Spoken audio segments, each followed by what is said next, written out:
ఈరోజు మహాత్మా జ్యోతిరావు పూలే గారి వర్ధంతి 130వ వర్ధంతి మందమరి పట్టణంలో ఎస్సీ ఎస్టీ బీసీ ఎస్టీ మైనారిటీలు ఆటో డ్రైవర్లందరికీ సమక్షంలో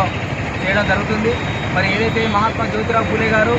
మహారాష్ట్రలో జన్మించి ఆయన దేశంలో ఉన్నటువంటి స్త్రీలు చదువుకోవాలని చెప్పేసి ఆనాడు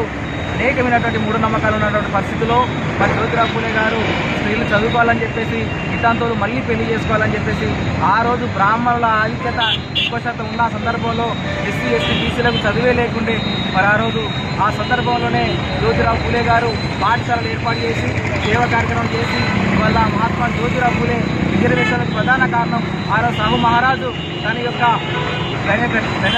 ప్రభుత్వంలో రిజర్వేషన్లు ఇచ్చిందంటే మహాత్మా జ్యోతిరావు పూలే గారే ఆయన యొక్క గురువు. మరి అదే సందర్భంలో ఇవాళ ఎస్సీలకు రిజర్వేషన్లు రిజర్వేషన్లు వచ్చినాయంటే మహాత్మా జ్యోతిరావు పూలే ఇచ్చినటువంటి మార్గం అనే సందర్భంగా చెప్తాం తెలుసుకున్నాం. అదే సందర్భంలో రానున్నటువంటి రోజుల్లో ఎస్సీ ఎస్టీ బీసీ ముస్లిం మైనారిటీలు కలుసుకొని ఈ భారతదేశాన్ని ఒక ఐక్యత ఏర్పాటు చేసుకొని రాజ్యాధికార లక్ష్యంగా ముందుకు సాగాలని ఈ సందర్భంగా తెలియజేస్తున్నాను.